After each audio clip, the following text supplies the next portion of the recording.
Hey everyone, so in my last video I talked about death and the process of letting go of a loved one, if that's what happened, if it was a career, for example, letting go of that, and also letting go of the part of you that was attached to that, that knew itself as a result of that person or that career, and how you were defined by the person or by the job or whatever the situation was.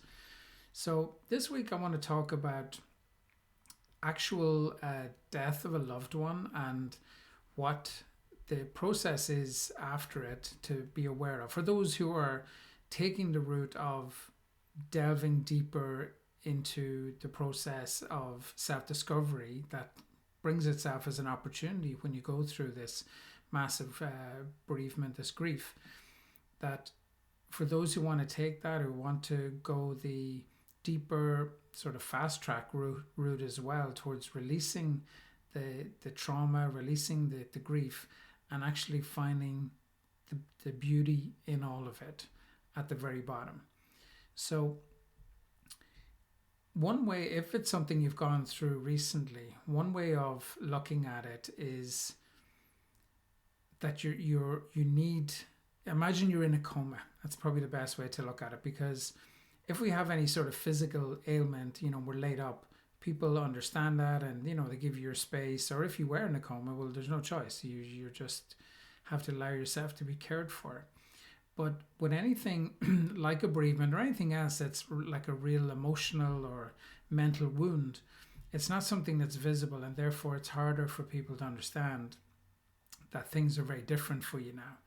If you lost a leg in an accident, people would see that, they'd understand that, they'd have empathy, they just see you differently. But very often when you go through a life-changing event like death, people don't really see anything different other than you're suffering, and it's a tough time, but sure, time's a great healer and all that sort of stuff.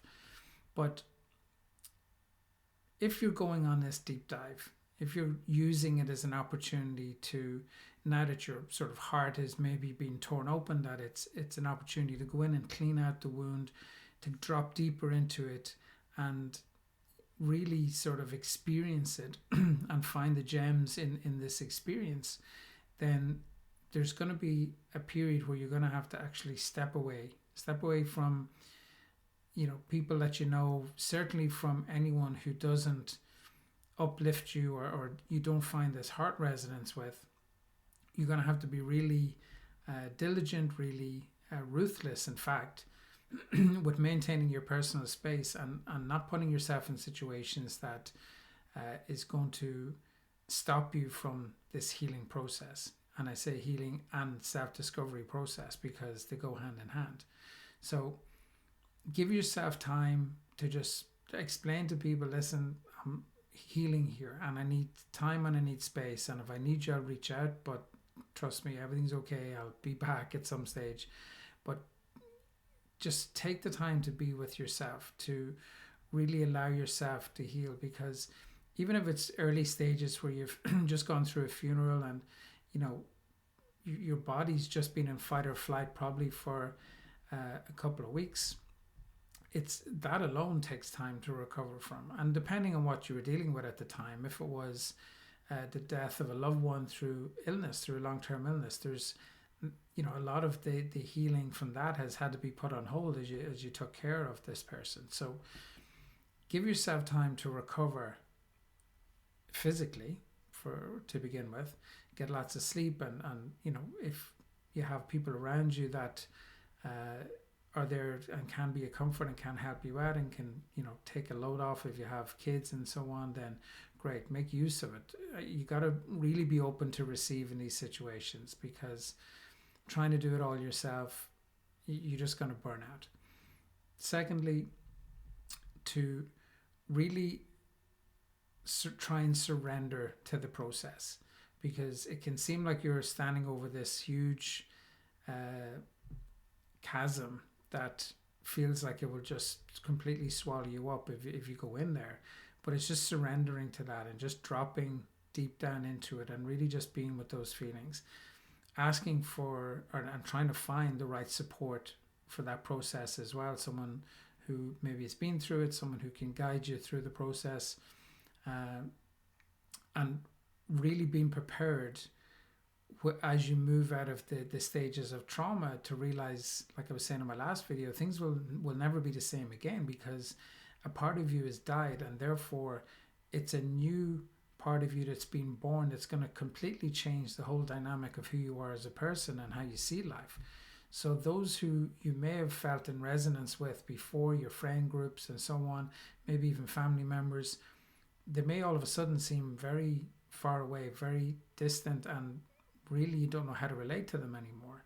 So be prepared to let go of, shed everybody, if that's what needs to be done for you to find out who you truly are and to step up to a higher level. It may just be what needs to be done. And that can be as tough as anything else, letting go of old friendships and so on that have been there for so long, they've been a huge part of your life. But as one major soul contract ends with one person who's very close to you, it has this knock-on effect of really propelling you in a completely different path. And those that were on the old path with you just may not even recognize you anymore, or they may want to pull you back into who you were, and that can be a very painful process. I know I've been through that myself, and trying to explain to friends that, you know, it really is nothing to do with them at all. I mean, really wonderful people, but for me, I'm not that person anymore, and I have to honor the new path that I'm on that just doesn't involve them. Not because they're bad people, just because this isn't their path. This isn't their path that they need to, that they're being propelled onto. This is a path that you're going to have to walk on your own if you have to, but you will meet people along the way that are more in alignment with where you're at in this new reality that you find yourself in. So anyway, that's all I want to say for today on that subject, just to really be prepared to shed a lot in your life, because to go deep, you got to do a big clean out. You know, if you imagine if you were clearing out your basement or your wardrobe or something like that, there's old clothes, you know, that just you don't wear anymore, but you got to get everything out of it first, clear it out, and then only what you want goes back in. Everything else has to be let go. So that is a metaphor for your entire life. When something as huge as losing a loved one is happening in this particular moment, then you got to embrace it as an opportunity to land on this path, to discover and be challenged in new ways in your life, and see it, that life is there to help you along, to guide you into this new phase of your life if you let it. But you got to deal with the trauma, release that first. You got to give yourself some time and space and healing space to be able to do it. So realistically, you know, taking a few months away from everybody, or minimal contact, except with those that you really trust and have resonance with, and people that are there that, like I said, uplift you and not bring you down and want you to rehash all the misery. Be prepared for big changes beyond the initial one. These are the aftershocks, and some of them are bigger almost than the original one. So that's all I got to share for today. I'll be sharing some more videos on the subject of death, and just seeing it in a different light.